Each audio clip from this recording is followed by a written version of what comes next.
On this edition of Idle Game Chat, Abs is joined by the Comedy Brothers as they discuss Xbox Game Pass and Microsoft exclusives. Their exclusives will be available on day one. Paper, you've been saying for a long time that you believe gaming is heading in this direction, like a Netflix-style consumption. As a consumer, good news? Oh, I think it's brilliant news. I'm just frustrated it's not a PlayStation thing, having only got a PlayStation and not an Xbox. They round up all of the Nintendo news. Nearly 15 million Nintendo Switches sold, so that's beaten the lifetime of the Wii U already. So in under a year, it's already sold more than the whole of the time that the Wii U was out on sale. Xbox One is at around 35 million, and PlayStation 4 is 74 million. So a long ways off that. But making ground up. Mario Odyssey sold 9 million, huge amount of copies sold for that game. I heard a stat today that Mario Odyssey has outsold Battlefront 2 on Xbox, PC and PS4 combined. And Paper shares his eSports viewing experience. I've never been so tense and excited about an esport before until that. It was just that how close it was. And these players were absolutely brilliant. Like I'm a poor FPS player, and these players but these players were just unbelievable. It is crazy. All that and much more on Idle Game Chat.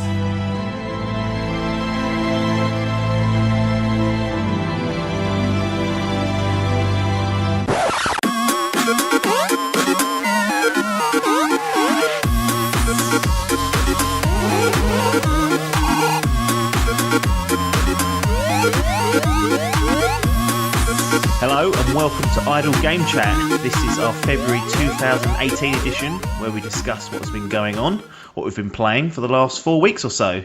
This time you've got myself, Apps, and I'm joined by the Comedy Brothers. It's Adkins and Paper. How are we doing? Yeah, Comedy Brothers. Yeah, all good, mate. Yourself? Yes, not too bad, thanks, Mr. Paper. Yeah, not too bad. Excellent. So as I said, this is kind of a new format for us. This is what I call the February edition. And we're just going to talk about some of the news, the rumours, from probably the last 4 weeks or so. I was going to cut it off and say we couldn't talk about anything that happened. You know, we recorded this on the 1st of February, anything that happened in February. But there's been some revelations and there's no point in boarding ourselves up. So the aim is to get one of these up on around the first Sunday of every month. I think that's what I'm going to aim for. So we'll see how that works out. But we'll play it fast and loose. Let's catch up and see about what we've all been playing. Mr. Paper, I'm going to start with you because I think I can guess what you've been playing. I'm sounding like a broken record here, aren't I? Wow. I've been playing more Guild Wars.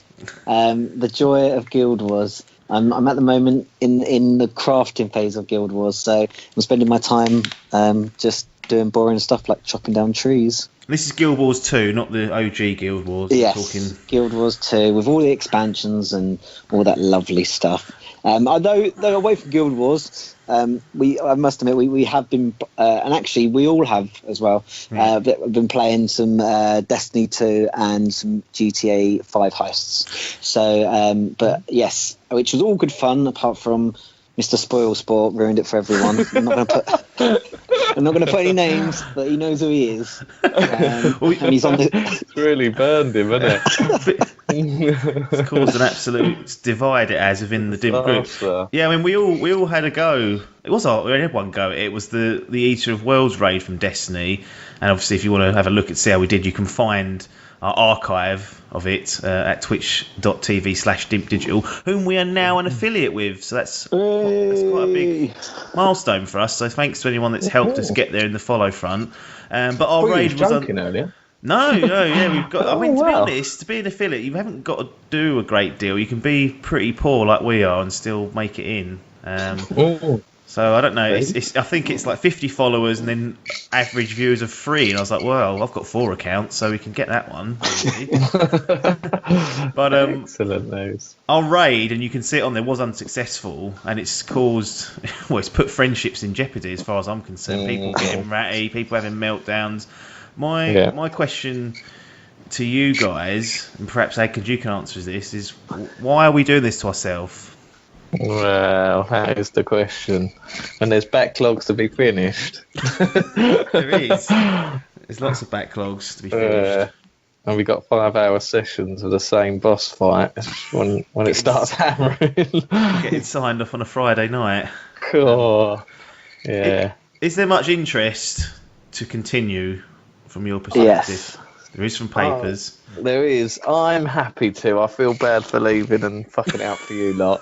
But if it was down to me, I'd bin it. But I'm happy to carry on. You signed up to it. You've got to finish the job. Up. Exactly. Yeah. I think I just needed that reset. This is the problem. I wanted to start the year by getting my backlog finished, and I was right near the end of Zelda. So I had that niggling at me, and I was just thinking, I wish I had all of today to play it, and I could finish it, and I had to do that boss fight. It was niggling at me, but yeah, I'm refreshed now. I've had a week, 2 weeks off. 3 weeks, 4 weeks. 3 weeks, 4 weeks. I'm revitalised. I'm ready for some bants and some repetitive nothingness. The worrying thing is that Sir Dave's had goes at it probably a dozen times now with various groups and still hasn't cracked it. Yeah, I look at the ability of us and I think, how's that ever going to get done? He said that he came closest to doing it with us, which is the worrying thing as well. Yeah, it is worrying because we didn't get close at all. No, that is worrying. D-Man as well, we need to make sure he ain't bloody going to bed, getting up early. Oh, the poor fucker, yeah, he was... Poor papa. What was we up to? He would have stayed up all night, I think. Yeah, to get up at 5:30 in the morning, he was up at 1:30, so I was like, Jesus. But we will prevail and hopefully get that done at some point. I mean, the worrying thing is, as part of the expansion that we all went out and stupidly bought, there's likely to be a second raid coming along. Another milk. In May, it's been confirmed for May. May, okay, so we've got 4 months now to just try and get Eater of Worlds done and then have a rest. Yeah. Is there any interest in that? I mean, if I'm doing this one, then you know what I'm like with completion games. I can't leave one. As soon as you said that Hall was getting involved, that niggled at me. So I was like, right. So I was like, I ain't borrowing it because I want it, but I'm in a mood, so I'm not letting him have it. I've been an horrible bastard. Oh dear. So Bebbins was the toys were thrown out the pram. Well, that's all behind us now because we're in February. This is the February edition. The reset button has been pushed, and it's time we will move on. We're also going to crack on. I mean, I don't think we should discuss it now because we've hardly played it, but we're going to start up the old GTA Online Doomsday heist. So I think we're all, me, you, Mr. Paper and Logan are going to go through that, and we'll be streaming that. So again, look out, follow us, and get the notifications that come through. But I think we're on the brink of perhaps doing the first part of the 3 acts that are there. So hopefully it'll step up a little bit. But I've enjoyed what I've played so far. Mondays, I think we're looking to perhaps do that, so look out for that for sure. But Adkins, you've actually been very busy in January since distancing yourself from the time sink of Destiny. Yeah. Sea of Thieves beta. Now, I was playing with you to do a full-blown let's talk on this and get all the gory details, thinking, I'm really excited to hear what he's got to say. You said probably isn't worth it, mate. I can just breeze through it quickly. So is that an indication that you weren't overly impressed with what you got to play in the beta? No, I was impressed with what it was, but there wasn't really much to discuss.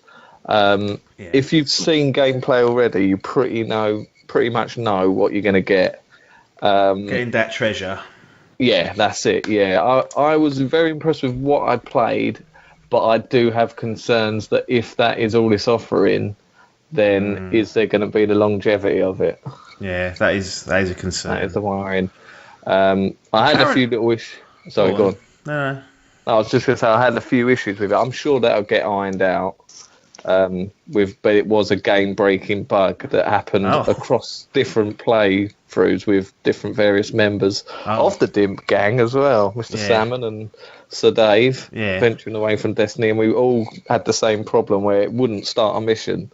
So that's quite a biggie, but I'm sure that's what the whole point of a beta is for, isn't it, really? Yeah, absolutely. I mean, there's rumours, the data miners have found that there's going to be some sort of Kraken in the game, so I'm wondering whether that'll be some sort of shared world boss that all your boats kind of go towards and try and take out. I don't know what happens after that, whether it's just a free-for-all and you all just kill each other after the Kraken's dealt with. That'd be something that they could perhaps do interestingly. Another quick one, another beta, in fact, Metal Gear Survive. Yeah, we played that, didn't we? Yeah, it was... To be fair, it's one of those games I can see it being fun. I thought it was just going to be a complete barrel of shit. It was meh. Yeah. But it's one I can see being fun with a group of friends. And then you go and text me and send me this link to the old Easy Allies boys. He gives a video bigging it up like the biggest fan. Yeah. And he sells it to me. I'm thinking, cool, what's this single mode all about? It sounds interesting. Yeah, well, they didn't. The beta was just the online cooperative mode, so it was basically horde mode with 3 different kind of levels of difficulty, and it was defending a point. And I thought, right, is this all the game's going to be? Exactly. But evidently, there's a single player mode where you build up your base, and there's kind of like a story to follow. So, don't rule it out yet. We've already betrayed Kojima by downloading it and playing it, so we might as well go full hog. And I think actually it's retailing at a lower price than. Oh yeah, it's about 20. Hold on, let me just get me data up. It is. I ain't gonna be able to find it. Keep talking and I'll find it quick. Yeah, so I thought it was around the 30 RRP mark for UK pounds, but that's like a tenner off what you'd normally pay for a. There we go. Okay. £24.85. Cup of coffee in some places, so perhaps there's potential. Lastly, a game that I loved, and I do not claim this to be the best game ever made, but I just absolutely adored it. It was The Last Guardian. You've played through that. Overall thoughts? I really enjoyed it. I had issues with it, mainly controls and camera angles, but in my mind, the story setting and overall experience, the puzzles, the positives outweigh the negatives. Yeah. Very good game. Excellent. Well, let's get into the news then that's been occurring and rumbling on. I was not expecting a lot in terms of news items for January, but ended up being quite a lot kicking off. There was a couple of items that were worthy of being sort of the lead discussion, but I think the potential impact of Xbox Game Pass now featuring Microsoft or Xbox exclusives on day one is too huge to not have at number one. And for those that don't know, Xbox Game Pass is like the subscription service. It costs $7.99, so that's £8 UK, gives you access to download titles from various publishers and play at no extra cost.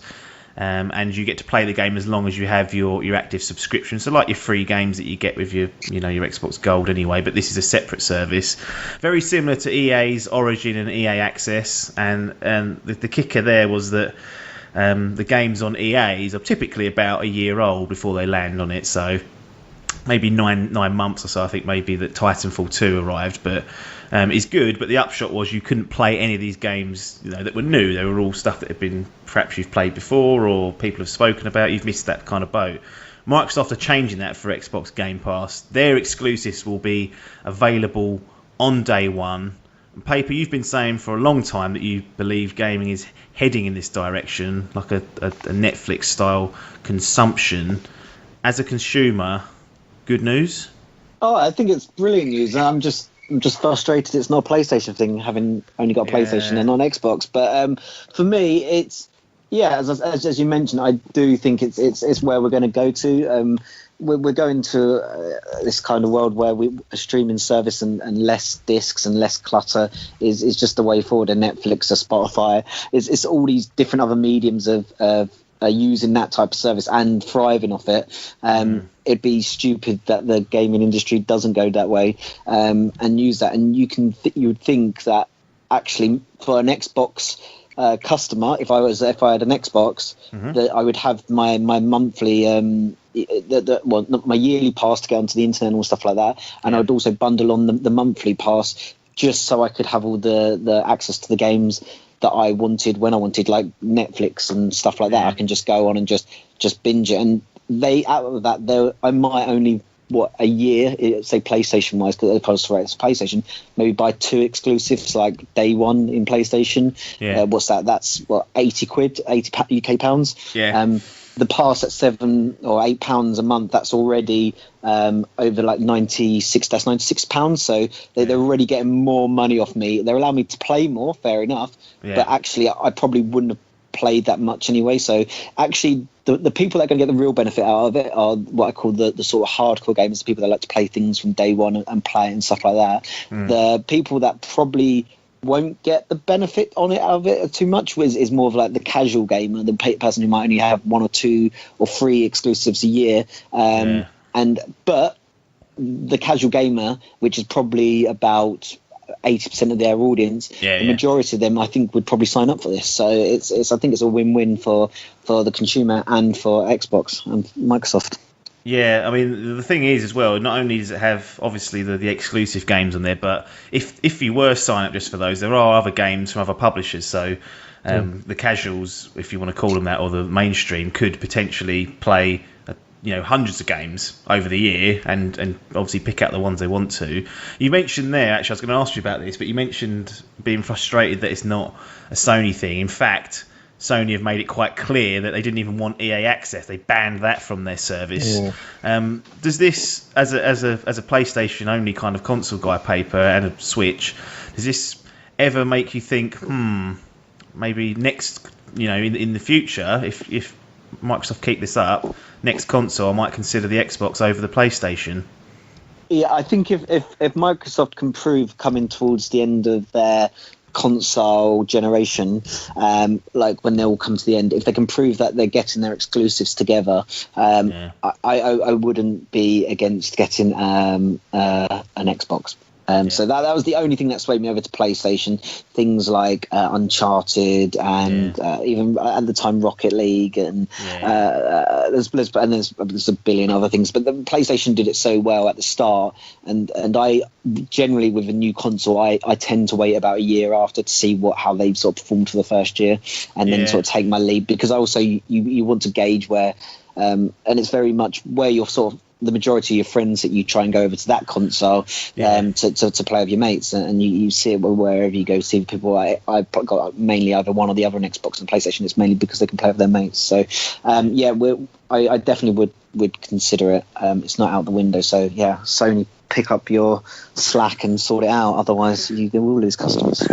Yeah, I mean they've got PlayStation Now, which is similar, but it's streaming based. So you're obviously this Wakeford internet, and I was going to say that central London internet fucking hell ain't gonna cope with it. I've tried it and it works okay. I played Shadow of the Colossus actually through it, and Ico. Speaking about Team Ico's games, and it was okay. It was fine, but it definitely has its problems. The fact that on Xbox Game Pass you can download them, which some people are like, you've got to download them. And I'm just like, that's so much better than streaming them, because once it's on there, you can play it with no interruptions. We touched on this briefly a bit when Paper was speaking, but Adkins, business cap on. I know you're a shrewd businessman. Yep. What about people like me who might want to game the system? I sit there and go, right, Sea of Thieves is coming up. Adkins has given it he said it's good, but a bit concerned perhaps about the repetitive nature of it. I go, all right, rather than paying the 40 UK pounds for Sea of Thieves, I'll sign up for a month. I'll pay me £8, play the game, and then unsubscribe. And then wait till the next exclusive comes out and do it that way. Yeah. Is there a worry financially that Microsoft might actually have people doing that? Because that's probably what I'm going to do. If I'm honest, if it's there and there's nothing stopping me. No, I agree with that. Yeah, that could be a huge. I bet retailers are fucking livid about this.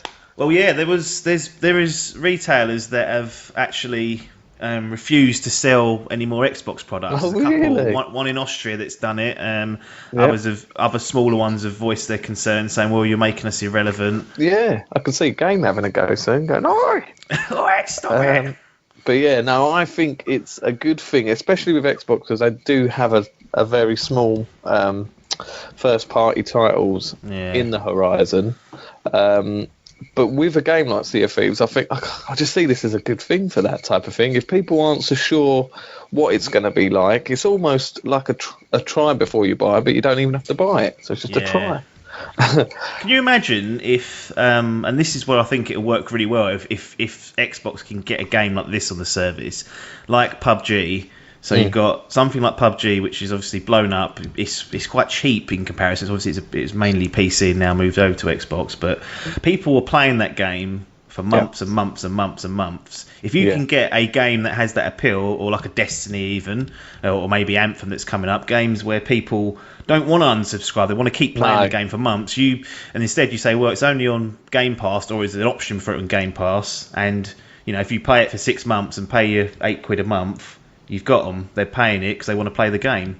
Yeah, that's it. Yeah, I was thinking of that similar like sort of Rainbow Six Siege. That seems to be dropping content pretty much like every month or whatever for the last however long that's been out, 2-3 years. So in the end, you're going to be paying out the arse just to play that game. I'm a big collector. I prefer to buy games physically because I like having the boxes. It's all fucking clutter and I should really go over to the digital side, but I've always loved having like a big collection of games. So you lose that side. Also trading as well. You sort of, a lot of like people like yourself, you like to buy games, get it done, move on and fund the next game. So you lose that aspect. But when you look at them prices, for someone like say a casual gamer who probably isn't putting out the ridiculous amount of hours into it, it's only going to play it for 10-15 hours, probably only need a month subscription to it. So you're getting that game for like £8. There's loopholes that people can jump through and take advantage of. I'm going to obviously do that, especially with Sea of Thieves, something that I think is a little bit of an unknown quantity. Not in the quality of the game, it looks like it's really good, but just in fact that does it get... Do people embrace it within the group? Because it's multiplayer mainly. It needs a group of people. If it doesn't get embraced, and you've all spent £40 UK, you're going to be a bit sore over it. Whereas if you just, for the month, we go right, lads, let's commit to this, see how it goes. If it all breaks apart, you go, well, no harm, no foul, £8 on to the next one. No, I totally agree with that. The biggest thing for me as well is that downloading. If this was a streaming service, it would be binned straight away. Absolutely, that is such a big factor. Can you download it and then cancel your pass and still play it? It'd be like having the gold games, wouldn't it? It would just stop you from playing unless you got it. But what it will do, and you hope, well, I guess from Microsoft and Xbox players, is that it should give Microsoft that kick up the backside to start bringing a lot more exclusive through, even if they're just smaller titles that they can get out quicker. Little things, like, and that's what Sony sort of did well with, like, everything that's gone to the Rapture and Firewatch and stuff like that. Or these sort of smaller indie games that they could just say, look, we drop one of those a month over the course of 12 months. That's going to keep someone saying, well, that's worth £8 at least. Like an Inside or something from yesteryear. That would have been a good one to get, because the quality of the game is high. You say, look, it's there on Game Pass day one, and that's the thing. If you want people to keep the subscription, there's almost got to be something there every month or so before they perhaps lose interest. But like I said, there is a library of games on there, so if anything that you've been thinking about playing is on there, you might just stick it out and go, actually, I've played Mad Max or whatever, I've missed that one, but this is a great chance to play it. But with their exclusives, there was rumours floating around that they're shaping up to buy EA or something ridiculous. I don't even know if it was a validated rumour. It seemed like someone's opinion piece that was then looked at, and people were saying they've obviously had discussions, but won't bother chatting about it. Adkins mentioned their paper that it was what the retailers would do, and like I said, some have gone as far as to no longer stock any Xbox products. Is that a justified reaction from retailers, or do they need to up their game, offer consumers more value, and make dealing with them more attractive rather than going, Xbox, you're screwing us over? I just think it's a hard one. You only have to look at, as I said, the world of like how Amazon's come along around and taken over sort of like the high street stores and stuff like that, and it's just going to this sort of e-commerce digital world, and I think these platforms, these stores, these retailers need to, and I don't know what the model is, but they need to get some sort of model to somehow compete rather than to think we're going to stop selling your item, because there'll be someone else that'll happily sell it, and Amazon and stuff like that, or on eBay. Like it only takes Xbox to go on eBay and set up an account and bloody sell all their stuff through eBay, for example, on an eBay store. It won't take them hard to get rid of the consoles and stuff like that. No. So these retailers, these GameStops and all those type of people, I don't know where they sit in the future of gaming, I don't know where they sit, and I don't know how they can break in unless they somehow completely change their model, because it's a dying industry. Yeah, I mean, one of the things I used to do many years ago, and I think I've spoken about it before, is I had a very similar deal with lovefilm.com, where I used to pay, I think I paid maybe £10 a month. Might have been less than that. I think it was just a tenner. It wasn't far off that. You could pay, can you, like different things for how many games? Yeah, that was it. And they would send you the disc, so you could choose, like you could pay, I think, £7 for one disc a month, or one disc at a time, or £10 for 2, 30, whatever it was, and I had X package, and I would just, I'd get games through that. So for a good year, I was sort of living off this model where I subscribed for something for, X amount per month, and was just picking out games I wanted, having them sent to me, and then playing them. So it's actually what this is, other than now I could just download the fucker and not have to, deal with it. And they had, obviously at that stage, LoveFilm were stocking games at day one, so I could get things like The Last of Us, I think I even may have got from LoveFilm,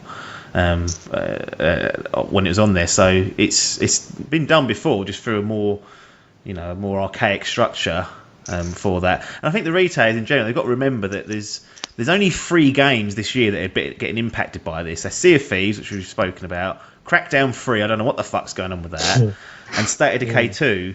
Probably not the biggest hitters to sell this year. It's not like it's Call of Duty that's been taken away from. It's not like it's FIFA being taken from. It's not like it's Madden being taken away from them. These are, games that aren't. It's not even Halo or even Gears. Historically they're bigger franchises yet.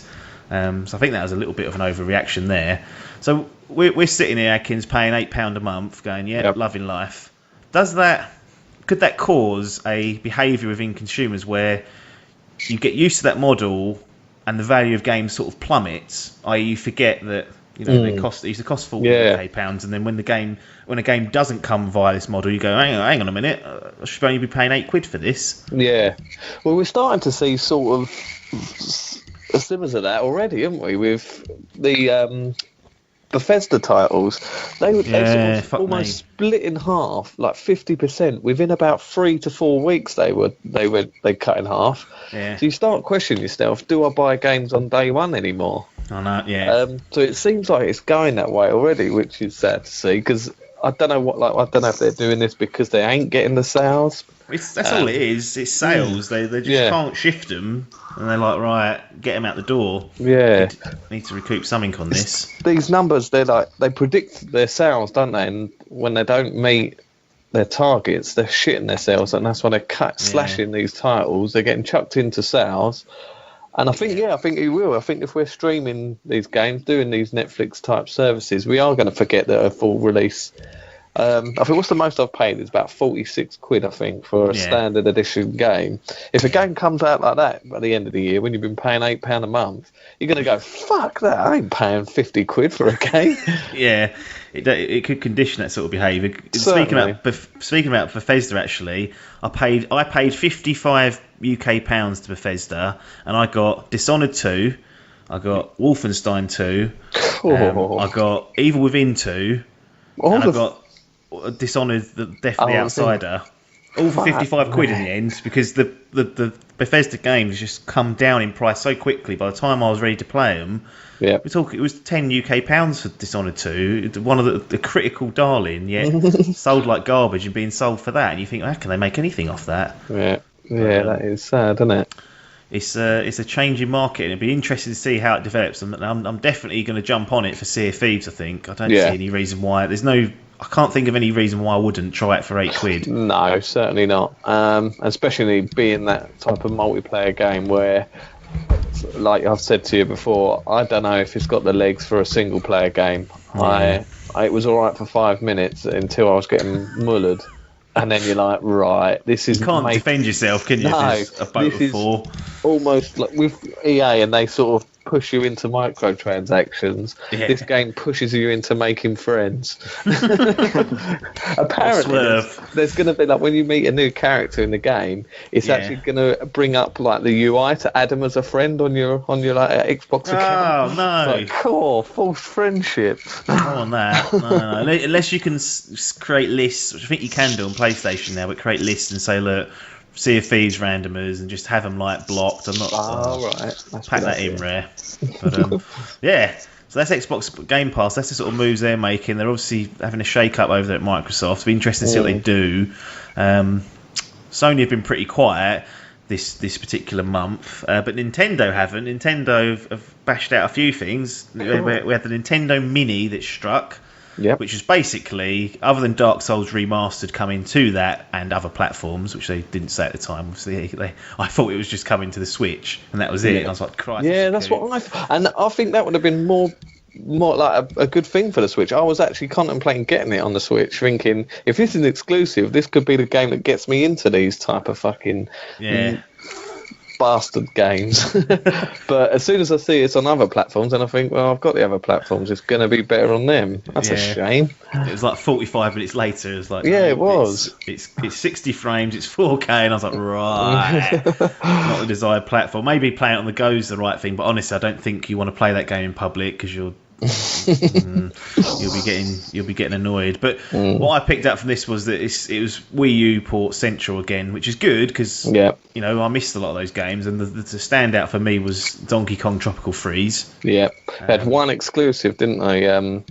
Mario Tennis, which actually, I know it sounds shit, but I like tennis games, and obviously I didn't have a Wii U last time, and they just seemed like that was an absolute pile of crap what they've wheeled out last time. There was no single player campaign or anything like that. It's just real bare bones. They made a point in this one to say this has a story mode, but I might be up for a bit of Mario Tennis.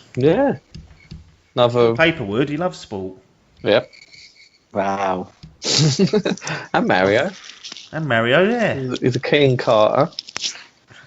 Don't know. They need to improve other things first, but I think we'll come back to that later.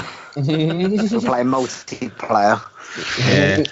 That is, one thing they have mentioned, is that the online service that they're providing is coming in September. You pair had a diabolical experience with that. Cool. Paper, you said it was like speaking to Adkins just over the phone, basically. It pretty much was. To be honest, it would have been easier if I'd called him than if I'd sprinted a party system. It limits you. The thing is, you can't play with each other as well unless you're in that party system. Right. Oh, it's fucking trash. It was the worst, and this was on Splatoon 2, I should say. Sorry, but it was just absolutely trash. And as soon as one of you leaves the game, it kicks you out the party. That person then leaves the voice party, so you can't be like playing, for example, different games and talking to each other. It was just absolutely diabolical. And so the only time you could play with each other was if you were using this party thing. So it actually limits you from not being. I couldn't call Adkins. I had to use this shitty party system at the time. It was crap. Well, look, they're gonna in September. You're gonna have the privilege of paying $20 a year for that, so that'll probably be about 20 quid over here. So that's good. Get a free NES game and SNES game to rent for the month. Loads of good stuff coming. I mean, I don't know what that means. I don't know what that means. Online service coming in September. What does that mean? Well, that's the thing. They've not really said anything, and they've told its details are coming. So we'll hold judgment for now. But it doesn't sound good, does it? Really? No. We'll see. I mean, if it's more reliable, if they can somehow iron out these kinks that you two had, there needs to be some sort of operation there for people that do want to play online. So they just need to make sure that when people start paying for it, that it's worthwhile, them paying for it, not just to connect. There needs to be other sort of perks that go with it, maybe discounts on the store, stuff that we get with Sony and Xbox, because we know that the £40 a year we're paying is really ripping us off, and we shouldn't be paying it. But they at least try to soften the blow by giving a couple of games a month and discounts and whatnot. Something that came completely and utterly out of left field, and still I thought I dreamt it, and then I checked on the internet, it's still actually a thing. It's Nintendo Labo, cardboard assembly game thing. Paper, did you see this? Because this sounds like... I was going to say, as soon as I saw it, I thought this could be a paper thing. Yeah, I don't know why I was you know what? It's aimed at What kids? So probably. Don't fucking break this. No, I think it's a good idea. It will teach, and I do think it's aimed at a younger market to try and get people that might sort of be in sort of like primary school, early secondary school, to be able to play around with things and maybe get them into some form of like engineering or software design or along those lines. That's sort of what I see it for. I don't see it as a game. I see it as a crafting type thing that you might do. Like if you used to build like a little, I don't know, robot that would walk around the floor and stuff like that, little bits and bobs. That isn't a game. That's a little project you do, and I see it more as a project thing. And it's good that it's made out of cardboard, because you think, all right, well, it doesn't matter if it gets damaged and stuff like that. But my only concern is that £70, I'm hoping that you buy the game and then you can buy these cardboard packs for like a tenner afterwards. Because if you have to spend 70 quid every time and buy a different game of it, it limits the target audience, because the target audience is younger kids and younger teenagers. So it needs to be priced at a rate that's good for them. You look at maybe the model that they were using in things like Skylanders and stuff like that, where yes, there was this purchase at the start for it to get like the base and stuff like that, but then after that, if you wanted to buy a new Skylander little figurine, it was like a tenner. And actually, people's pocket money could probably stretch that far, and to get one every now and then. And I see that as it needs to take the same sort of model. If it doesn't, then it's a waste of time, in my opinion. Adkins, is it too expensive out the gate for you? Too massively. 70 quid for fucking cardboard. I know you're getting a game. Well, game's a strong word. You're getting an experience. Yeah, this is my query with it. I think it's a good idea. I think Minecraft's a brilliant idea for kids. I think this is a very good idea for kids to an extent. I think it's getting them included, but as a father with a child, there is no way I'm giving my £300 Switch to my kid to put in a bit of fucking cardboard. There's that as well. He shoves it on his back to pretend to be a robot. That thing's going flying and snapping in half. I've lost everything. No cloud saves. Nothing. There is not a single way that is happening. So when you boil it down, 70 quid seems excessive for me for fucking cardboard. But I do query the protection it's got in these cardboard cutouts. Yeah, you're right. I mean, the investment might be 60 or 70 quid, but the potential damage is far higher for that. Warranty's probably run out now as well. Oh yeah, absolutely. We've got a year, so by the time these launch, that'll be game over. But I still think they'll sell like hotcakes, and people will absolutely fucking lap them up. This is it. When it got announced, I was on the Twitters, and I couldn't believe pretty much every grown adult games journalist that I follow was all into it and couldn't wait. I didn't mention their kids, just they were so impressed by it and wanted to jump on board straight away. Yeah. I've seen them making sort of prototypes themselves and doing it.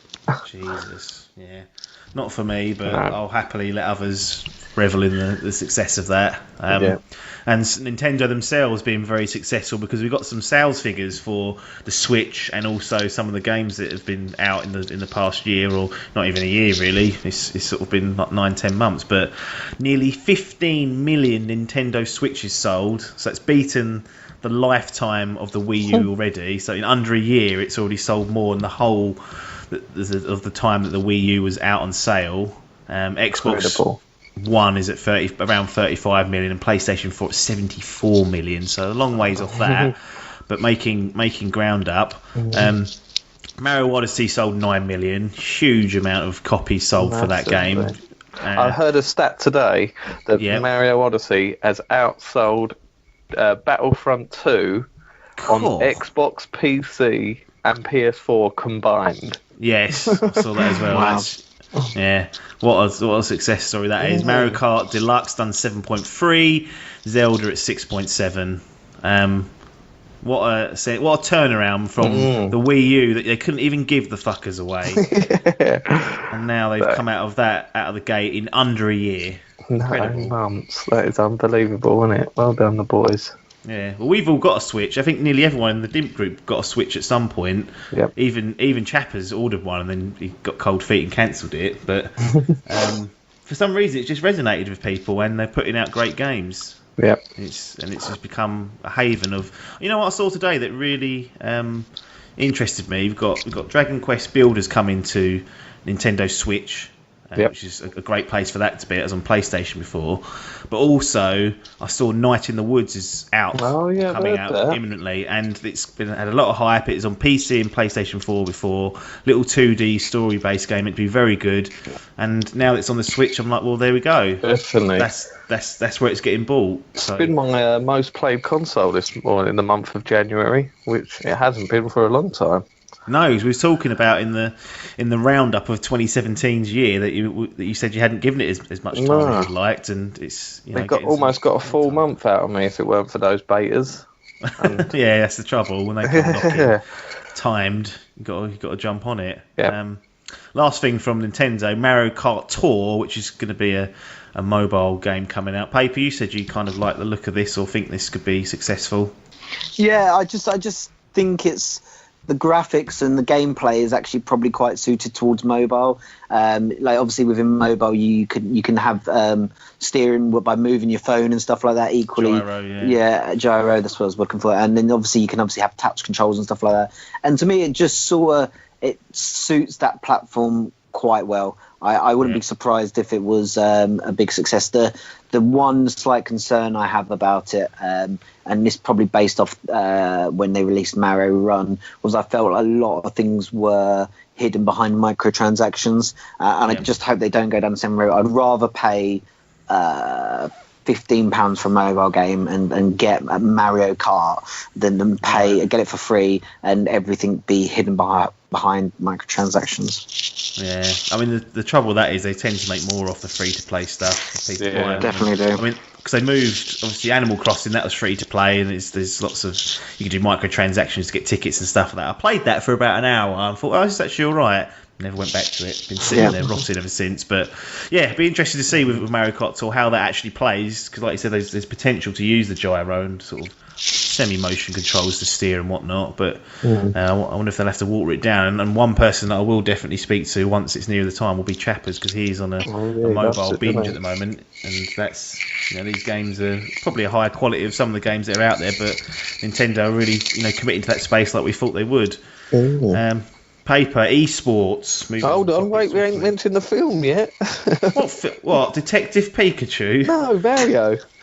What film? The Mario film. It's been released. The Mario film is coming. Fucking hell, no. That was the trifecta of announcements. They said online's coming, Mario Kart Tour, and then there'll be a full-on Mario film, digital Super Mario film from what's his name? Miyamoto will be directing along with another director, and it's going to be made by Illumination Studio, the people behind the Minions films. Oh right, yeah. Yeah. So well, fuck a duck. What do you think that? Now.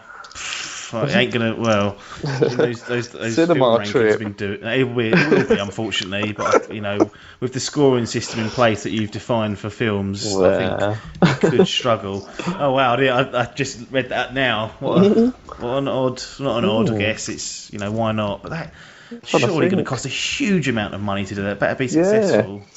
I'm trying to think of animated films that have they done anything like this before?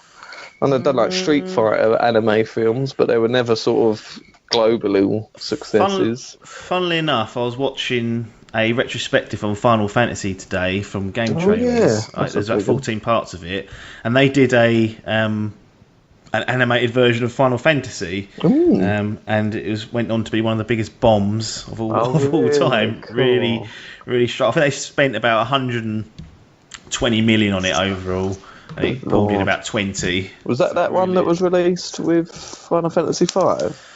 Sorry, the one. No, this was a long time ago. Yeah, it wasn't linked to any game. It was set on Earth. Just on Earth.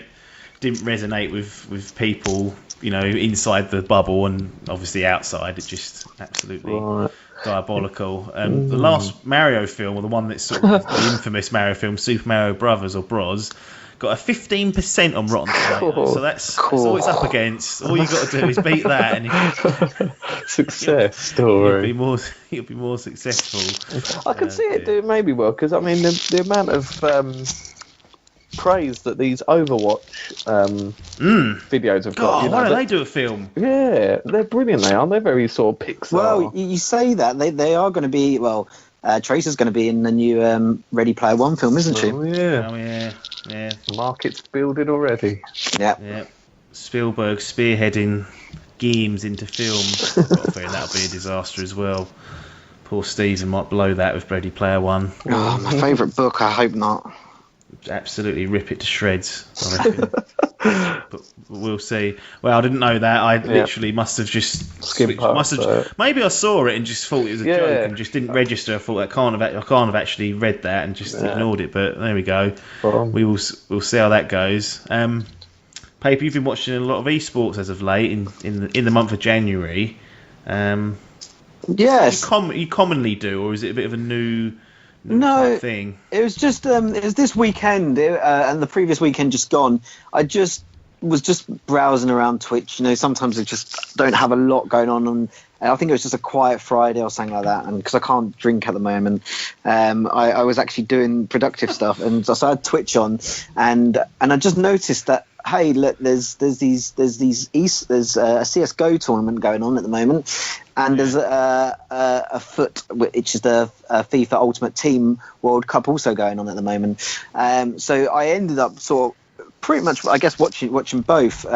Mainly started off with watching the FIFA Ultimate Team because I just sort of wanted to understand it, and so they had 128 players, the best FIFA Ultimate Team players from around the world. Half of them on Xbox, half of them on PlayStation. And they went through a format where they all whittled down to eventually, over the course of from the Friday to the Sunday, to 2 players. And actually, I didn't watch the final for it because I was busy watching the CS:GO final. But I was just reading up about it, and actually, the winner of the PlayStation and the Xbox categories ended up playing each other over a 2-leg final. Yeah, and. The lad that won it was a British lad who's 16. Cool. So I know he's young, so he takes home a prize I think of like $100,000 or something along those lines for just winning this FIFA tournament. But he ended up winning 9-3 on aggregate over the sort of 2-legged process, so 1 on Xbox and 1 on PlayStation. And he comes from the sort of like the Xbox community. So yeah, that was quite nice. And from a British perspective, it's always good for us to see people do well in some form of esports, because I feel we don't really have a real big influence on what I call the major esports, the Overwatches and the CS:GOs and the LoLs and stuff like that. So I know football and sport and stuff like that's a very big thing in the UK, but it was just nice to see that happen, and just for such a young guy. And then obviously I also watched the CS:GO tournament. I actually missed a lot of the tournament itself. It was in Boston. It was the major. So it was. I think we were speaking to Dave about this. It was they do it like once a year, and it's the biggest event for CS:GO once a year. And there's a lot. I think each player can win $10,000. There's 5 players in a team. And it came down to 2 teams in the final. A team called FaZe Clan, who are based a team of Europeans from multiple different countries, and they sort of come together for FaZe Clan. And there's this team called Cloud9, who's a North American team from the USA. Cloud9 have been going for years and years and years. And they've always been like these, and they've been like this underdog team that have never really made it. But they've got close, but they've just never made it over that hurdle and stuff like that. And there was the final, and it was like over 3 maps. It's the first to 30 on each maps. FaZe Clan took the first map by the skin of their teeth. Then Cloud9 took the second map, taking it to 1-1 into the final 30. The final game ended up being 15-all. So it goes into what's like an overtime, a stoppage. So there's another 6 games. Obviously, 3 defend and then 3 attack. Basically, the points. That ended up. Cloud9 took a 3-0 lead, and therefore they had to win one of the last 3. And FaZe Clan ended up winning the next 3 took it into the second round of stoppage time. I think this is where I turned up and started watching it. Yeah, it was at this time. Popping off in the group, I was like, I better watch it. It was going bloody stressful at this time because you just think because there's a lot of. I know we're from Europe, but I think everyone was really cheering on Cloud9 because it was in their home country. They've come so close before, and they seem like a nice bunch of lads. And luckily, I think it couldn't have gone any better. They end up winning the first three. Then, they didn't. Tell a lie. They ended up winning the first one of the next six, and then it was 1-1, and then they went and won the next sort of three, and took the title. And it was just the most. I've never been so tense and excited about an esport before until that. It was just how close it was. And these players were absolutely brilliant. Like I'm a poor FPS player, and these players. You don't say. Yeah, but these players were just unbelievable. It is crazy. So I think what more than anything, what those two events have done for me is actually come and. And I don't know where to look, and maybe if there's someone who's listening to this can maybe send a comment over to Dimp Digital.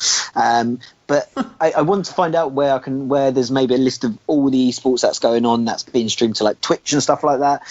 So we can just add it into some form of calendar, so we know when these things are happening rather than just stumbling across it. Because some of them are just really interesting, and like on a boring Tuesday night, for example. Just sticking on some sort of esport and just watching it is good as turning on the football and watching Man United versus Spurs. So,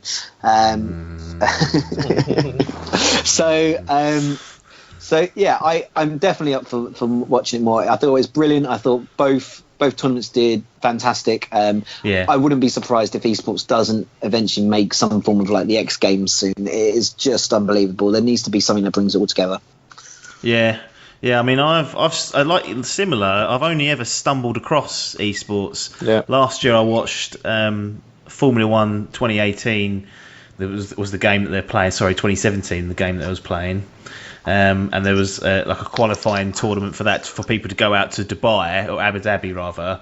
For the final. That's the final race of the season. And then if you got through this stage, I think there was 8 heats, top 5 from each go through, and then there was a final weekend. And I watched that, and I enjoyed that. I enjoy watching the F1 anyway. And I thought this is quite a different take on it. But I forgot about the final because I was not reminded, or there's not much publicity for it. By the time the final weekend for the real F1 come along, I'd completely forgotten about it, so I had no idea who won it.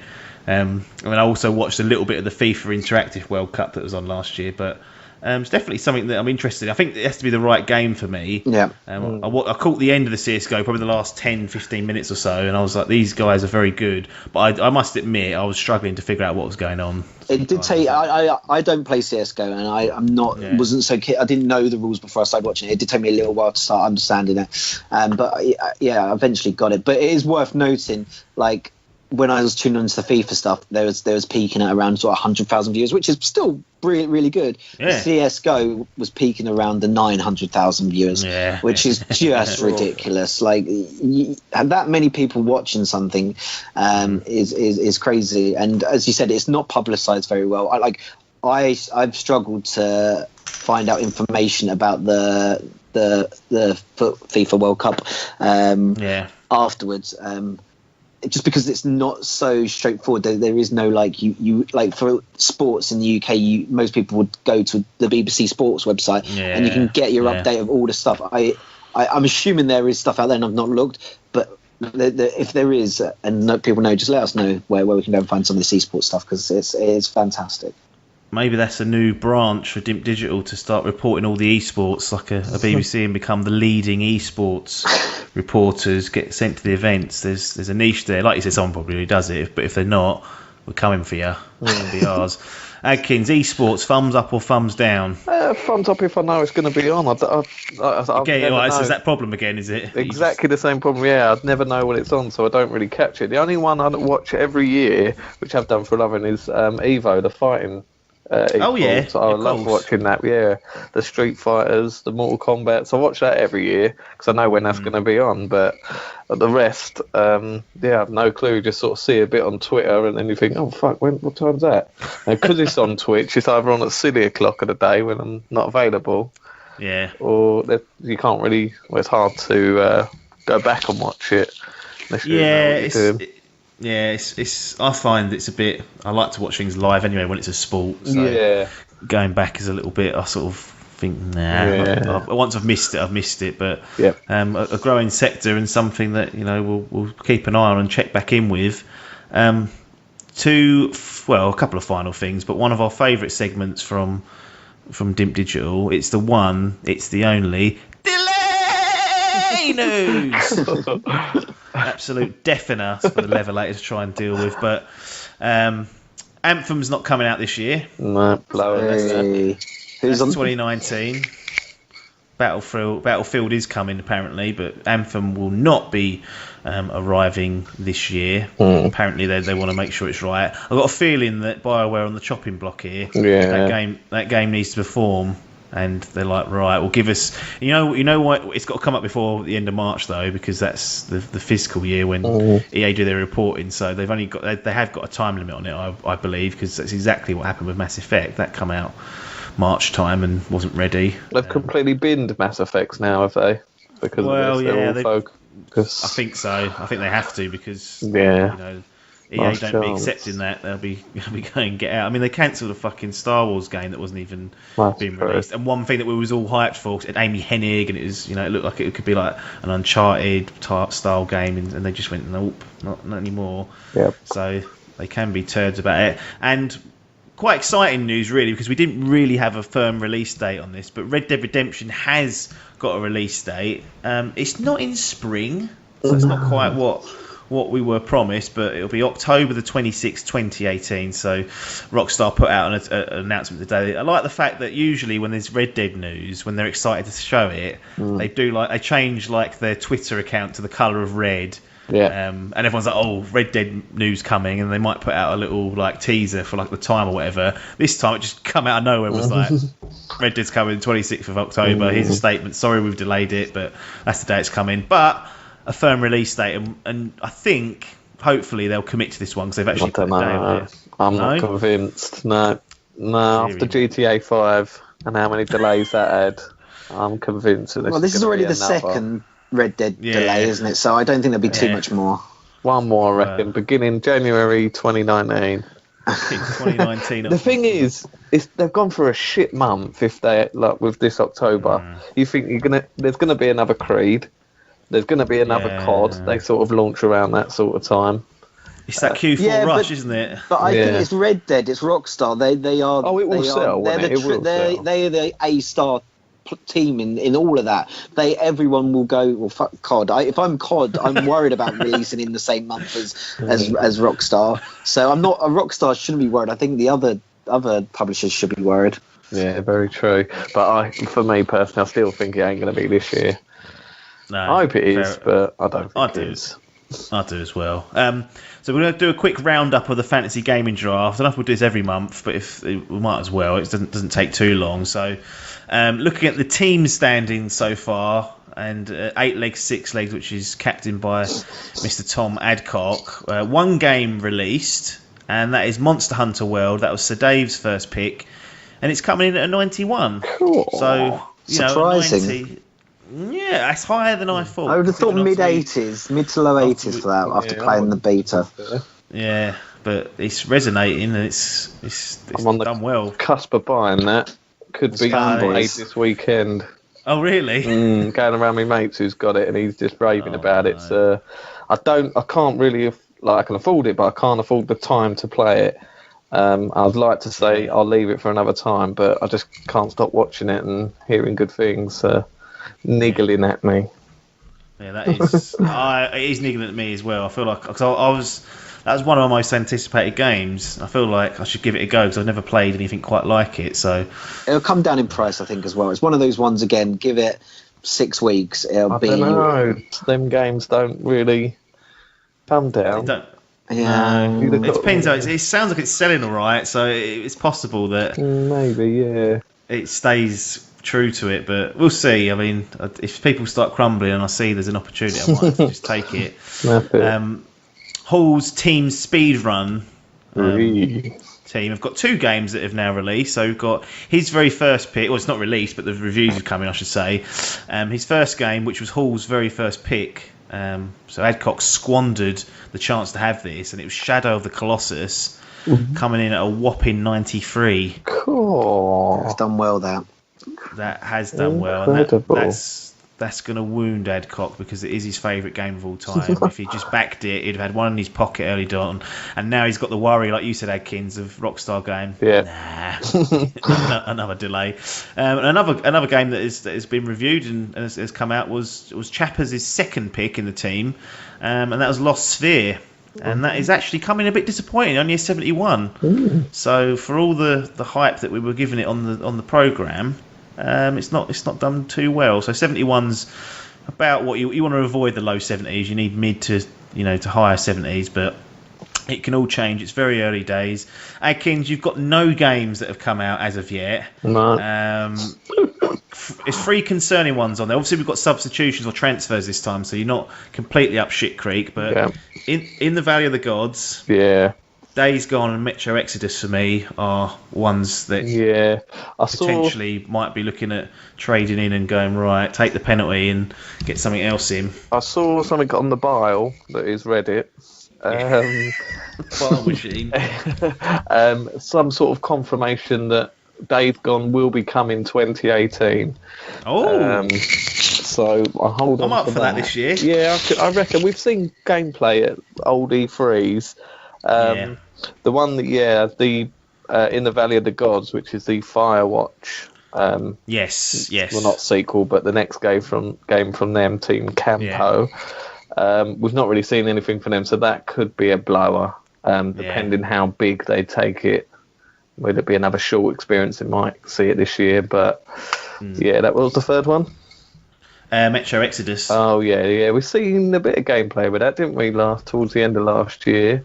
Maybe. I thought it was an Xbox exclusive at first, but it don't look that way, does it?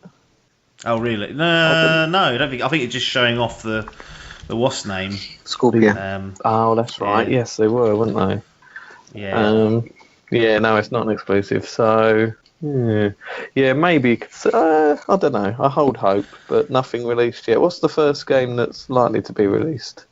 Probably God of War. You've got April. April for that 20th. So that's definitely coming. That'll be an early one. Will people like the changes for it's a new direction for the series? So will that get some heat, or will it be proud? Just looking at In the Valley of the Gods, actually, I thought I'd seen this, but they're saying 2019. Oh, substitution one already. 5-point penalty perhaps coming your way. But, so God of War, Spider-Man, Dreams and Concrete Genie, and Metal Gear Survive, actually. I forgot about that. That's your very last pick you've got on there. So that's coming March, on. 20th of February. Oh, bloody hell. So a few weeks away. Good heavens. Exactly. So Dave's got Monster Hunter World, which got 91. He's got nothing else that's out or got reviews. Logan has got Red Dead Redemption. Again, nothing out for him to score against. Paper, moving on to you. There's concerns because we've got Shenmue 3, which we've aired. I've aired my grievances of that being on the list, let alone being one of your first pick, or you obviously went for Red Dead but didn't get it, but being that high up. But there's, and I remember when you wrote this on your list, you put Bloodborne 2, got to risk it for a biscuit, a game that might not even exist. Oh, we had the little teaser for Bloodborne 2. It might be something else. It might be potential or something. Well, the thing is, with this substitution rule that's coming this year, it has allowed us to risk things for a biscuit. If Shenmue 3 or Bloodborne 2 were to come out this year, I'm hitting high numbers and I'm taking the win. Though we get to E3 and I've not heard anything. There's plenty of games out there that are going to score high 80s, and I'll take the 5-point penalty against them. It's fine. I'm still going to score well for the team. So it enables.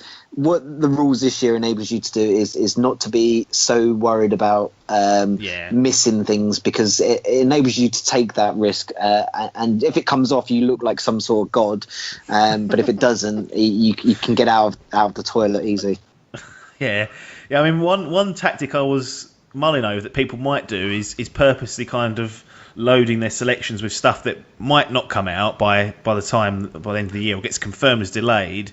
Having a look at E3, getting a better lay of the land, and perhaps picking up stuff that's released announced between now and the end of the year. You look at something like Shadow of War, that came, I think, was announced in like March or February time, so no one had it on their list, and it came out the same year. So you could pick games like that up if you wanted to play it that way. Yeah, and there's plenty of games that are not that have already been announced for this year that weren't on anyone's list. There's so many games going to come out that are going to score high. I think it's a wise move to try and take a few risks. I think it works as long as the whole team's not playing that methodology. I think I played it, and luckily I don't think many other people have in our team. So I think we'll be fine, because we can cover our asses now. Did no one put UFC 3 on? No, that's not on anyone's list. Was that not on mine at all? Starting to get reviews. Was it too far down to make it onto my personal ones? No, I think it wasn't even on there. Paper. I thought I had it on there. It started to come in, isn't it? Yeah, that's doing not too badly actually, and obviously again Twitch.tv. I've streamed basically all the modes, so I've had a go at the career mode, the ultimate team, some single player stuff. It's all on there. You can have a look, and it's fucking hard, that game. They do not. It's hard to knock people out, a lot harder than the last games. It feels like the fighters are a lot more durable. I don't, just because I'm just draining my stamina and punching like pitter patter punches by the end of it, but. That's not on anyone's list, UFC 3, so disappointing not to see that. Chappers, he's got Lost Sphere, so that's obviously out. Next game probably for him, if you look at, is Far Cry 5, so that's March time for that. That'd score well. I think once again that'll be around the mid 80s, maybe low 80s. It's a Far Cry game. It's a re-platform with. Yeah. So I don't know how the others done. I think at the very worst it'll score high 70s. Yeah, no, I'd agree with that. And Mr. Biff, the man that nobody ever wanted, is looking in all right shape, because he's got Shadow of the Colossus, unbelievably, and that wasn't even his first pick. That was his fourth. Wow. So he's managed to grab that late on with a 93, and he's also got. I think this is one of the best picks of the year so far. Well, it is, in my opinion. It's not the highest, but Dragon Ball FighterZ. Ooh. Yeah. 87. Cool. 2 Whoppers. Now, how's he done that? That can sometimes be enough to carry you over the line. Like I've said, We Happy Few concerns me. Agony concerns me. Crackdown 3 concerns me. But I think Moss will do okay. FIFA is a known quantity. Biff, maybe at being picked last, could come through and upset the apple cart, in which case he'll be the captain making the calls next year if he manages to win that. Jesus Christ. I know, what a disaster. Dark Horse Biff. Final thing before we get out of it, a little bit of fun. It's called Fact or Fiction, so I'm going to read 5 statements out, and you're going to take turns, both going to give an opinion on each of them and say whether you think that's going to be fact or you think that's fiction. We're going to do... Who went first? Who did we agree to go first? I can't remember. Adkins. Yeah. Adkins goes first, then Paper. So here are the statements. Shadow of the Colossus is one of the top 5 scored games in 2018, according to OpenCritic. Adkins, fact or fiction? Fact. That's a fact. Oh, is that the answer? No, it's not a fact. But we're going to find out. Oh, right.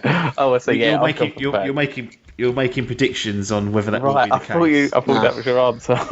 No, it would be now. You're right. It would be top 5 easily. Right. Might be top 1 actually. Mr. Paper. Yeah, I would have said that was a fact. Fact. So we'll find out in months' time. It'll be a long time before some of these come to fruition. one for you, Adkins, again. Red Dead Redemption 2 is delayed once again, so out of October. Yeah. Fact. Paper? Fiction. Ooh. Doesn't believe it. Says We've got a long wait to find that one, though. Yeah, we've got a long wait for all of these, to be honest. Adkins, the next Battlefield game will be set in World War II.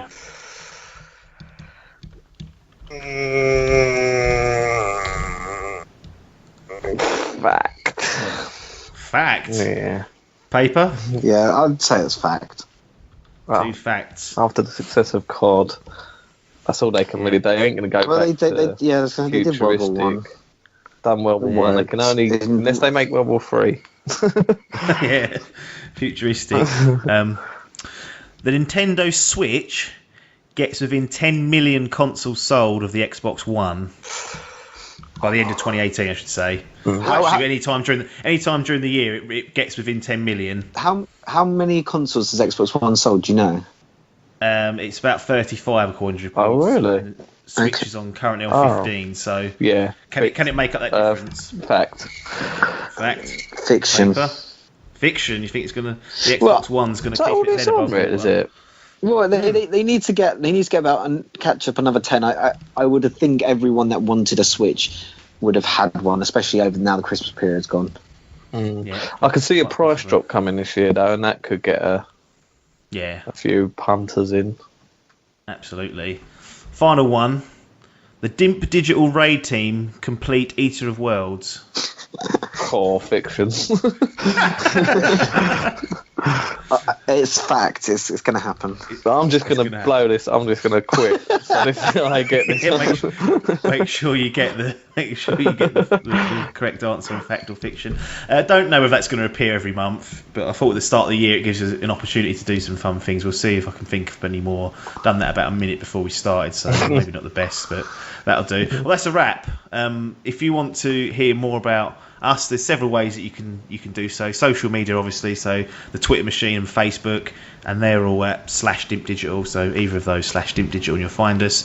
Our YouTube channel, that's where you're going to find our reviews, our podcasts, our opinions, industry commentary. That's youtube.com/DimpDigital. All of that stuff is always available in audio fashion as well, so if you prefer, find Dimp Digital Unplugged on any good podcast outlet. Or finally, head over to twitch.tv/DimpDigital to see us streaming. As I mentioned a little bit earlier, we are getting into the streaming game, trying to do it a little bit more regularly, finding our feet. But if you've got an Amazon Prime subscription, you can actually help support us without paying a penny. So simply link your Prime account to your Twitch account, head over to our channel, hit subscribe, and we'll get a little kickback and spend that probably on some beer at some point for all of us working so hard. But that's it for now, though. Game over. It's goodbye from Adkins. Ta-da. It's goodbye from Paper. Toodaloo. It's goodbye from me, Apps. Thanks for your time, and ta-da.